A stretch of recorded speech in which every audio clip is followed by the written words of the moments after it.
Hello, everyone. This is Mojdeh from Persian Awards. Today, I'm with a special guest, Paul Stuart. He's a writer. Hi, Paul. Thanks for accepting our invitation. Tell us about yourself and introduce yourself to the audience that are watching you. Hi, Mojdeh. I'm so honored to be here. Thank you so much for having me. My name is P.L. Stuart. Feel free to call me Paul. I am a high epic fantasy author, born and raised in Canada, and I currently reside in Chatham, Ontario. I'm originally from Toronto, Ontario. And my debut novel called A Drowned Kingdom debuted in February of this year. And once again, I'm very happy to be here. Yeah, I've heard that. So we go back to your childhood, Paul. Tell us about that. Where have you born? You told me, you mentioned that you were born in Ontario and you were grow up there. So tell us about your childhood and if it was the time that in your elementary school or high school was the time that you figured out that you like to write. What was the journey? Where the journey has been started? Well, it started as early as I can remember, maybe even predating school. As soon as I knew how I could write, at all. I think what happened was my family. I used to write stories to entertain my family when I was younger, and being a precocious child, you think that you can write something that adults will really enjoy, but it seemed to work. And then as I got a bit older, some of my adult family members start saying, Paul, I think you really have talent. You should really pursue this and do something with it. And of course, you're a kid, so you dismiss it. But as I grew older, I thought perhaps I was onto something there. So then I continued writing, and I did various things, including writing for, eventually, when I was in high school, writing for, had a cooperative assignment, writing for a community newspaper called Discover Mirror. And I was doing the sports section because sports is another passion of mine. And I did so well, they asked me to write other feature articles, and then they ended up offering me a job. But I declined it respectfully. I was very humbled to receive that offer, but I wanted to go to university. So, but yeah, the writing journey has been long because now I'm in my 50s, but it started very early. Great. Did you have anybody as your motivation or any kind of mentor, like your family? You mentioned your family were you need to do something about it, but anybody in your school as a teacher or your friend, was it anybody as a motivator for you? Well, I did have several people who were very motivating in my life in terms of my writing journey, but I will hold up my mother as my primary motivation. My mother was a writer. She never published. Her preferred genre, which she loved to read and which she wrote in, was romance. So she, at one point, wrote a novel. And back then, of course, there weren't as many options to publish. And she submitted it to, I believe, Harlequin Romance, which is what the type of novel that it was. If you remember, those Harlequin Romances you could pick up in the corner store, and short but sweet. But unfortunately, she received a rejection letter, and that was it. She stopped. She never. And even back then, and with my limited understanding of the publication industry, I'm like, but Mom, I heard you need to keep submitting books. You might get many rejections, many manuscripts rejected until you get accepted. But she's like, no, that was it. I tried, and she never ended up publishing. I believe had she kept trying, she would have been successful, but that was enough for her. So she's my inspiration. My my first book, A Drowned Kingdom, was dedicated to her. If you read the dedication page, it's dedicated to my mom. And my dedication page in A Drowned Kingdom reads, for my mother, Carmen, the best writer in our family and the best mother a man could hope for, I love you with all my heart. So my mother is definitely my inspiration. And if I have any talent from writing, other than coming from God, it was blessed through my mother's genetics. We hear thanks your mother, Carmen, that gave you that inspiration that you start being a writer and publish your book. where that inspiration came from. Like you wrote that book and it hasn't happened. I'm sure it hasn't happened over one night, right? It's been a year that you're writing. It's been, that you are just struggling. I'm sure that it was a lot of challenges. Talk about that moment that the idea came to your mind. It's hard to really trace the genesis, but I will say when I was in high school, I was always fascinated with, mythology. My background is I have a degree in English with a specialization in medieval literature from York University and a minor in history. And I was also always fascinated with the legend of Atlantis.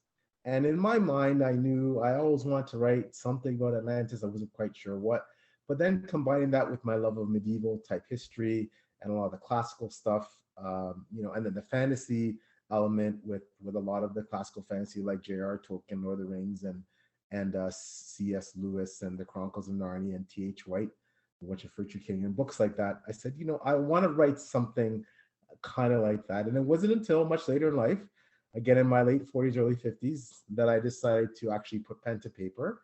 And it took me, 5 years to really get the whole thing together in a format that was reasonable, but then 3 years really to actually write the book. But that book was this massive 1,000-page, brick that, I knew no one's going to read a 1,000-page book from a novice writer.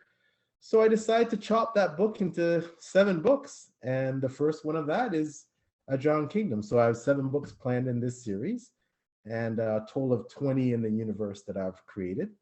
And so the first one's out and the second one is in the midst of getting ready for publication. It should be out in the spring, released in the spring. So the idea has been germinating for a while. Great. So Paul, my question for you is, there's a lot of people like you that they would like to write. They've been motivated even by their parents, by their friends, by their mentor, but there's a lot of challenges. Talk about the challenges for publishing a book. It's been a long time that you are thinking, and it's a 7 book, like thousands of pages. What was the challenges that you have for publishing the book?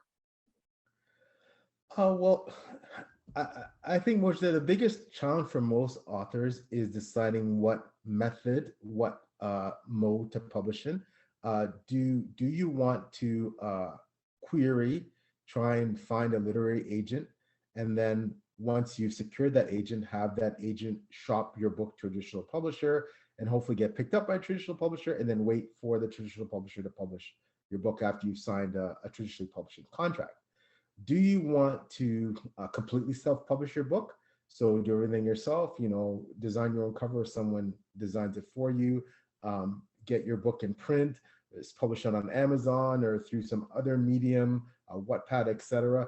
Do you want to go by some kind of hybrid version, some in-between version of those? Do you want to go with a hybrid publishing company? What I think that's the hardest part about how do you want to put your book out, and what's the best format to do that? Do you only want to put out an ebook? Do you want to put out an audiobook? Do you want to have it on as many platforms as possible, electronic, physical copy, audiobook? It's very difficult to, I think, for writers to decide how they want to publish. I think that's probably the biggest obstacle for me. I knew after doing my research quickly, I wanted to self-publish because I was older and I didn't want to wait the time it would take to go through the long process of querying an agent. So finding an agent, that can take years for a literary agent to pick you up. And then that agent finds a publisher. That can take years to find a publisher. Mm-hmm. And then after that, even if you have to secure a contract, even after that, it may take years for your book to come out because traditional publishing timelines are much more lengthy than if you self-publish. So I think that's the biggest obstacle. And what is your opinion or your kind of, I can say, suggestion for the first publisher? Because there's a lot of people that they've done a lot of writing. There's a lot of writer that they have a lot of books in front of them. But as a first book, I can say, writer, they need to show themselves. They need to find the market. What is your suggestion? Well, I have several suggestions, I would say. I'm new to the game myself, so please, I don't want to sound like I'm some sort of expert. I would say, you need to do your research and your homework first of all. You need to be realistic about your expectations and realize, again, if you go the traditional publishing route, typically that takes longer. Even if you found an agent tomorrow, your book might not come out for 3 years. So, that's the reality of traditional publishing. It may come out a lot faster, but the timelines are prescribed by the publisher. If you decide to self-publish, depending on how savvy you are with doing certain elements, you can self-publish a book in months. So, those are things you need to consider. But of course, realizing that when you go the self-publishing route, it's a lot harder because in terms of you have to market yourself, you do all the marketing. You don't have the huge publishing machine of a traditional publisher behind you that can market your book all over the world, right? You're doing it all on your own, and it's very hard to get heard above the noise of thousands and hundreds of thousands of fantastic other authors, right? Both traditional and self-published. So I say do your homework. Regardless, I would say try and establish your presence on social media early, well before the release of your book. Make connections in the writing community. Let people get to know who you are and what you represent, what you're all about, what your work is all about. You can make such valuable friendships and business relationships with people who have expertise in specific areas. Like if you're not strong in cover design, someone is a cover designer, knows where to get you one. You're looking for a good editor, someone you meet's an editor. You're looking for a literary agent, you find. So I think that's really important. But in terms of social media, particularly the promotional aspect, you need to get your name out there. You need people to eventually know who you are and what you're writing and what your writing is all about. So you can help draw readers to your work. So those are my main pieces of advice. Thank you, Paul. That was a really good suggestion. I can say that there's a lot of author that they want to do it and they don't know where to start. And this is a really good suggestion, especially from someone. I know that you are telling that it's new for you. You are new in this path as well, but you've done it. You passed at least the hardest part, which is the first step. So that's great. Paul, my next question is about translation. As you know that English is it's a language that everybody, it's a global language, I can say. But now we are living in a world that there's a lot of other languages as well, that you can read the book in other languages as well. Do you know, or do you suggest, or have you had anybody who wants to translate another book to English and they have a lot of challenges? What is your suggestion? What is exactly happening when we want to do the translation about book that has been written in other language than English? Well, I can only tell you my experience through my friends. I have friends who speak many different languages from many different cultures. Most of the knowledge that I have are of my friends who are traditionally published. So the fortunate thing for them is that when they have literary agents who often have a global scope. So those literary agents can negotiate contracts for them all over the world. So if you want your book published in Arabic or in Mandarin or Cantonese or in Spanish, and you have a literary agent, they can negotiate those contracts so that your book can be distributed in those other areas of the world in those languages. And literally as a writer, you don't need to. You need to have some understanding of that, but really your agent takes care of that for you. For the self-published writers, it's much, much harder because now you're talking about, you have to get into those markets.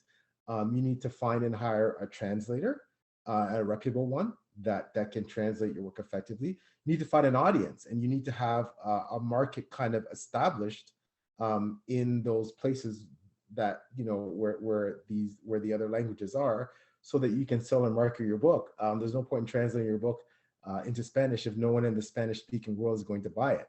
So that's a lot harder. But at least again, my limited experience is through my friends. Is nothing I've experienced myself. Just from what I've heard is my friends that are traditionally published, their literary agents negotiate contracts. in the markets where the other languages are spoken. And as you point out, Mojdeh, while English is obviously an international language that's spoken all the world, it's not the language that is spoken by most people in the world, right? It's the other languages, the Mandarin, Cantonese, Spanish, Arabic, all these, Hindi, Farsi, all these other languages are spoken technically by more people because of the population. So it'd be wonderful one day. It would be a dream for me one day to see my book, translated in Arabic and sitting in, on a shelf, in Abu Dhabi or something, or like sitting in Spanish, sitting in Sao Paulo, or that's a dream come true, right? That probably won't happen unless I'm traditionally published one day, but you can always dream, right? So. That's not far from like nowadays, Paul. We are living in a really global and small world right now that like the population of a lot of people that speaking with different languages now is just affecting. So maybe your book is going to translate to Farsi, and Farsi reader is going to read it and they're going to love it, because it comes like art doesn't have any language. Writing doesn't have any, like, you speak with the heart, with the words. And when you translate it, that was my next question, that when you are doing the translation, you need to find the feeling, you need to find the exactly the point of the writer, and then everything is going to be the same, right? So it's not a dream. It might be like easy during the next 10 days, 10 years, you never know. My next question for you, Paul, is let's talk about international prizes. And as a writer, there's lots of prizes around the world, international, that I'm sure that you've thought about it. And can you name some of them, and how a writer can achieve or being nominated for those prizes? Well, there's so many international prizes. In my genre, which is specifically, science fiction and fantasy, there's the high profile prizes are prizes like the Nebula and the Locus Awards. Those are typically dominated by traditionally published writers, that books that have that global outreach and can be distributed all over the world. There's so many awards that you can put in for. For example, I competed in a specialized award called the Self-Published Fantasy Blog Off. It is a writing contest specifically for self-published works. It is run by Mark Lawrence, who's a famous traditionally published fantasy author, British fantasy author. And he created this contest to give self-published fantasy authors a voice and some more exposure. And many of them have never entered an award before. So what this contest entails is that Mark collects bloggers, 10 blog groups, so reviewing sites, and they're the judges, and 300 books are allowed to enter, and the bloggers who are the judges sort through these books and read them and pick 10 finalists, and then eventually one winner. It's a very prestigious contest in the self-published fantasy world. Unfortunately, I didn't make the cut. I only got through the first round. I didn't make the finals, but again, out of 300 books, it's only 10 that make it. That being said, I got a decent review and I was quite happy with that. But again, there's so many contests, global book awards. It's impossible to name all the literary contests that are out there. So, I have only submitted for one. I've submitted for two. Another one was an independent writing award. It was out west. And again, I wasn't shortlisted. I got a very good review of 4 to 5 stars, but it wasn't shortlisted. But in the future, I plan to submit my books. I obviously have a lot of books planned for awards. I still plan to submit John Kingdom for various awards that it could potentially be eligible for, and we'll see how it goes. Great. We'll see. Like, let us know if you win. We're going to follow to make sure if you win to congratulate you. It will happen. Oh, thank you so much. No worries. So in your opinion as a writer, do you think that there is a need for education or workshop or anything for a writer to know exactly the basic fundamental or any kind of techniques that they need to be a good writer? Well, I believe all those things help. I believe taking formal literary training, going to school for writing and learning how to write is can be extremely helpful to the career development. However, I think for some people, it may not be as valuable. Some people, I think all writers come with a natural talent to write. Some writers need to hone that talent through formal education and taking writing classes, etc., and do it academically. And I think some writers just need to write. And I think the vast preponderance of writers don't have any formal training in writing. They may have a bit of a literary background. They might have, a master's in literature, et cetera, fine arts, but a lot of them, don't have the formal education, right? They have education, but not specifically in writing. And I think one of the biggest things is life experience. I think life experience is a fantastic, base from which to write. And I think probably one of the biggest thing is being a voracious and avid reader. I think that you'll hear most writers say that's the key. The more you read, the more you understand about concepts in literature and about plot and pacing and things that from what you read, I believe those are the things that really help you improve and develop as a writer. So read lots, and I think it can really help your writing. Great. Paul, what is your opinion about, as a writer, if you wanted to attract global market, what steps should be done to attract a global market, that your book can be in Iran, can be in Canada, in other languages, or it can be in Spain, and Spanish reader, they are reading your book and enjoying it. What do you think that the steps should be done? Well, again, it's very different if you're self-published versus traditionally published. If you're traditionally published, you have an agent and you have a big five. If you have a big five traditional publishing company behind you, they can certainly get your books to those markets and will do it potentially, whether or not you're planning to do so yourself, because that's part of their marketing strategy, right? And these are multi-million-dollar companies. If you're a self-published writer, well, I think the first thing is you need to start small, and you need to start local, and you need to grow brand awareness, and you need to work outward, and eventually to get to a certain level where you can have your books translated and published all over the world. I think that takes time as a self-published writer because you're starting out with a very limited reader base, and so social media, again, as I said, getting out and doing podcasts and talks with people like this, those things are all important. Doing interviews, blogging, so that you have a definite footprint on the internet, so that people, even if you haven't specifically reached out to them, they may be Googling and hear of you through someone else, and or just surfing and find your work. So I think those are some of the things that you do. But again, I think it has to be an incremental approach. You can't take over the world tomorrow. I would assume as a self-published writer, one of the biggest things would be to, get a foothold in your local market, expand it, for example, in your city, in your town, in your region, in your province, in the country, internationally, Canada, US, UK, India, South America, and, you'd have to grow out. It would take a long time probably as a self-published writer, but I think you have to start small and grow incrementally. Step by step, and having a plan, it will make it happen, right? Paul, is there anything else that you would like to add, or I haven't asked you, that the audience, you want to share with our audience?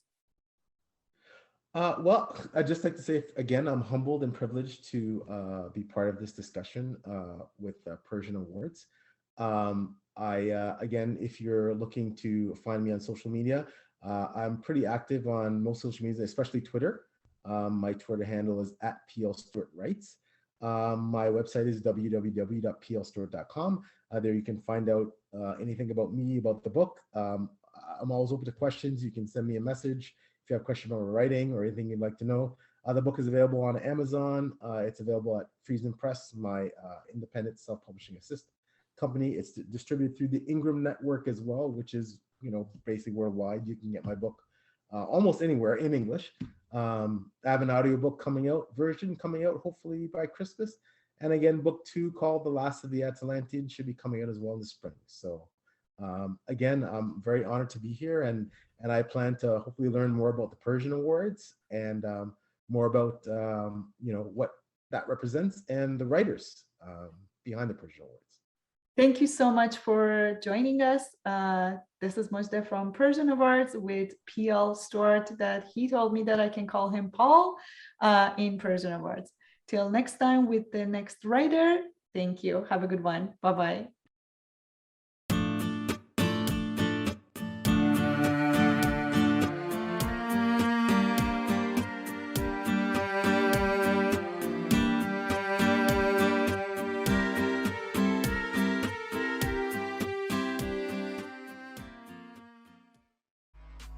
مژده هستم از پرژن اوارد، جوایز فارسی در ادبیات، موسیقی، هنر، سینما و بزنس.